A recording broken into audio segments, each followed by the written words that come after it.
Baga nagaan gara chaanaalii keenyaa dhuftanii deeyilii koomboo guyyaarraa miiliyoona 5 akkamittiin akka argachuu dandeenyu isinitti agarsiisa.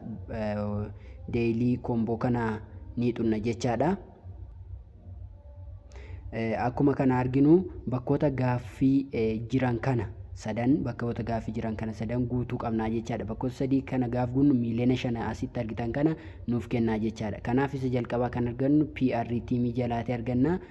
Gadi buusneeti kaardii kana jechaadha. Kaardii kana gaabbinnu arganna gooheedha jennuuni. Akka kanaatiin isa tokkicha guunneerra jechaadha. Isa lammaffaa immoo guutuudhaaf kan argannu leegaalii jalaatti arganna. Isa lammaffaa kana guutuuf leegaalii jala dhufna. Leegaalii kana jala isa jalqabaa kan arginudha. Isa kanadha jechaadha. Kana gaaf gunnu gooheedha jennuuni. Gooheed gaaf jennuun nu guutaa jechaadha. Gooheedinna lammaffaan nu guutameera jechaadha.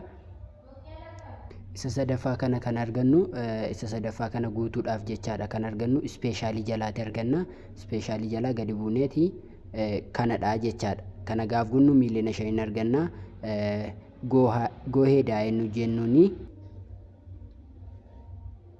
Gooheed jennaani. Akka kanaatiin amma miiliyoona 5 fudhachuu ni dandeenya jechaadha. Miiliyoona 5 akkamittiin akka fudhannudha. Teek gaaf jennuun miiliyoona 5 itti nuuf dabala jechaadha. Teekaa jennuuni. Miiliyoona 5 nu dabaleera jechaadha. Koodii yookiin immoo wantoota dhoksaa kana sadan gaaf gunnu miiliyoona 5 itti nuuf dabala. Hiriyoota keessaniif, obboloota keessaniif, namoota adda addaatiif sheer godhaa. Galatoomaa.